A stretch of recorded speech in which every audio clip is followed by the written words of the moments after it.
Hey, y'all, welcome back. Along the way in the online journey, in our quest for writing a book or building a podcast, a ministry, or even just feeling out what in the world we're trying to accomplish in the online world, somebody mentions email. Dun, dun, dun. You should start an email list yesterday, they say. And you sit there thinking, how in the world do I do this? Where do I even begin? So you slap something up on your blog or website that says, sign up for my newsletter. Sooner or later, you realize that you're not getting very many signups that way. Why? Because people don't really know what you have to offer. Their inboxes are full of useless information, and they don't have time to meander through and figure out what they'll get from your newsletter. So they click away. But if you have a savvy resource you can offer in exchange for their email, and it's something they want, now you're cooking. You've got something to start with.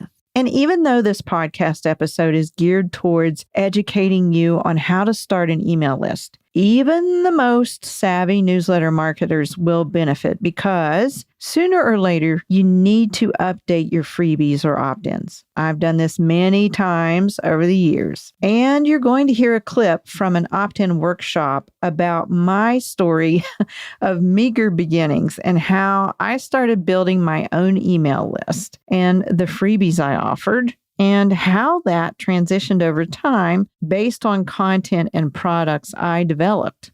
So one key to determining what kind of freebie or opt-in to create is knowing your brand and leaning into your unique spin on your message. Admittedly, this evolves over time, and frankly, in the beginning, we may not exactly know what that is. So be sure to listen through to the end of this episode because I'm going to tell you about an upcoming free training that will help you with this. For now, what are some opt-in ideas to get your wheels in motion?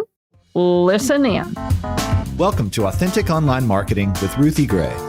Growing awareness for your blog, podcast, book, or product involves more than dancing to reels and yelling, "Buy my thing." This show models quality over clamor so you can put your spin on your message and market in a way that feels authentic to you, because nobody wants to sound like an infomercial. And now, here's your host, Ruthie Gray. So, number one, with your opt-in, you want to make it relatable. It needs to be related to your offering, whether that is marketing at the time, you maybe have a product, or maybe you're doing an affiliate marketing launch. So it's either marketing or it's creating an awareness for your message, your blog, your podcast, or your book, wherever you're trying to drive traffic, to grow an audience for your message. So it needs to be related to that. So back in the day, y'all know that I was a mom mentor, and my message was mentoring moms to capture joy in parenting. And my first offerings were to drive traffic to my blog. I didn't have a product or anything yet.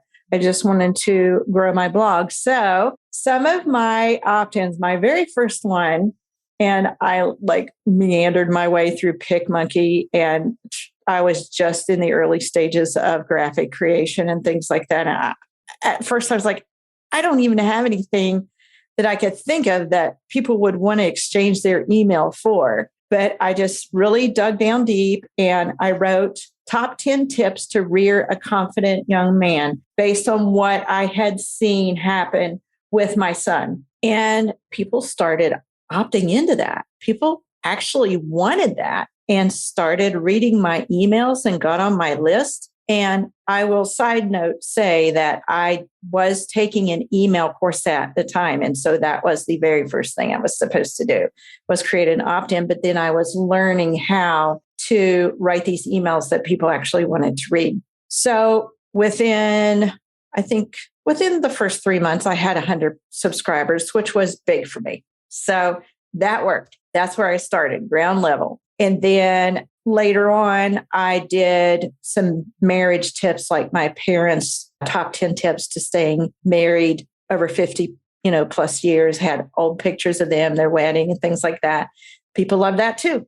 Then another one that I had that did really well was the C2K challenge, and it was a couch to knee challenge. So in other words, I noticed that people were really needing prayer, and prayer was a big topic. And I had started kneeling just as a posture thing to like get my mind centered, so I wrote a blog post about it and, cited people in the Bible that had knelt and, cited different times in my own life where I had dropped to my knees by my bed. And that was usually in times of dire distress. And so I said, what if we really concentrated on this? So the challenge was basically to determine a set amount of time that you're going to kneel every day for 5 days for the week. And it was actually a month-long challenge. And so they get one email a week. Yeah, one email a week. And then, so some people were 5 minutes. I'm going to kneel 5 minutes.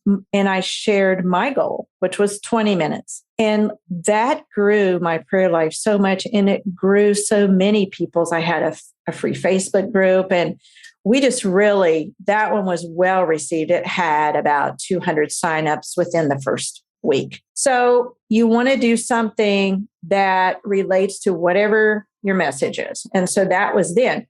But then I had an offering after that, and it was my ebook about mom anger. In fact, Haley helped me come up with the title, Count to 9 Liberating Steps for Mom Frustration and Anger. And it was an ebook, like I said. And so the next opt-in offerings that I had were the 5-day mommy anger makeover. So they got one email a day, and the yell-free blueprint.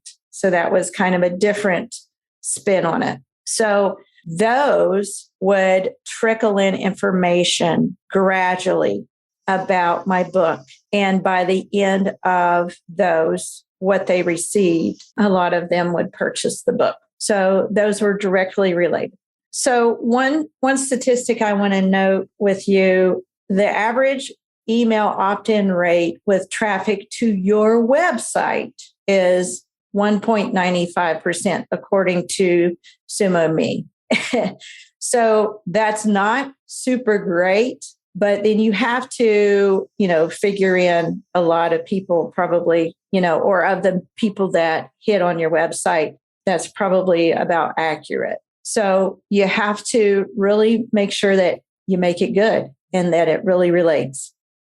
Even from the most meager of beginnings in your online marketing adventures, you can have an effective newsletter opt-in. I just walked you through my humble start and how that first simple PDF download of 10 tips to rear a confident young man drew newsletter signups. But I will say, I'd already worked through who my target audience was and how I could uniquely offer valid, valuable information. And even though it was early on in my newsletter writing, I had already identified my own brand voice. You see, there is a way to connect with those unique persons you want to help on the internet. Many people call it an avatar. Some call it an ideal audience member or a target audience. Once you tap into who your target audience is, you need that edge, the brand voice that is uniquely you to draw them in and separate you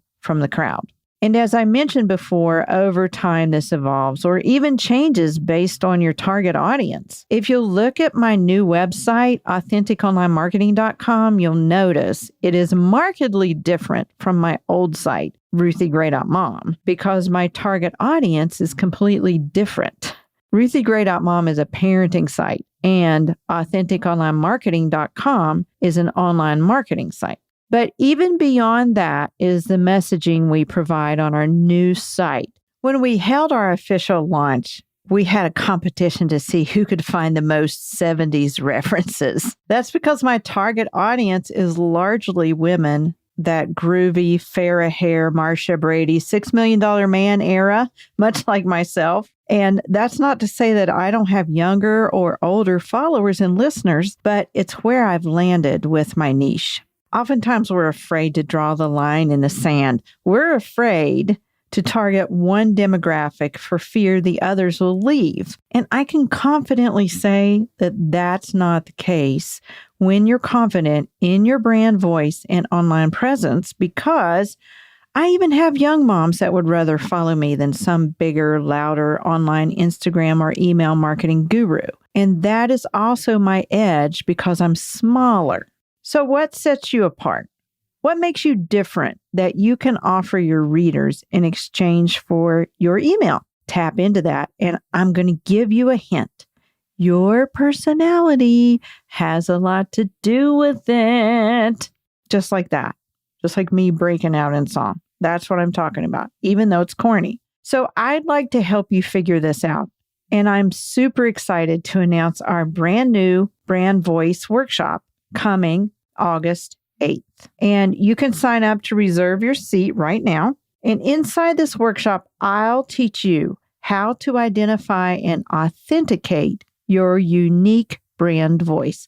And this will help you reach that target audience you've been searching for and help you pinpoint your own unique, authentic voice, the one we're always talking about at the end of every podcast. The link to this free workshop is in the show notes. So right now, while it's on your mind, tap in and sign up to reserve your seat. It's free. Before you go on your next beach trip or summer gathering or something like that distracts you, all good distractions, but still, go sign up right now. And trust me, friend, you have a lot to offer the world, and most of it is right under your nose. You're already doing it because it's part of who you are. Let me help you figure it out in the Brand Voice Workshop. Is it time for you to create your email opt-in or perhaps craft a fresh one? Remember to make your opt-in relatable to your current offerings. Keep it relevant, spruce it up, possibly even give it new graphics or a new name. We'll see you next week. And remember to share your unique message your way in your own authentic voice.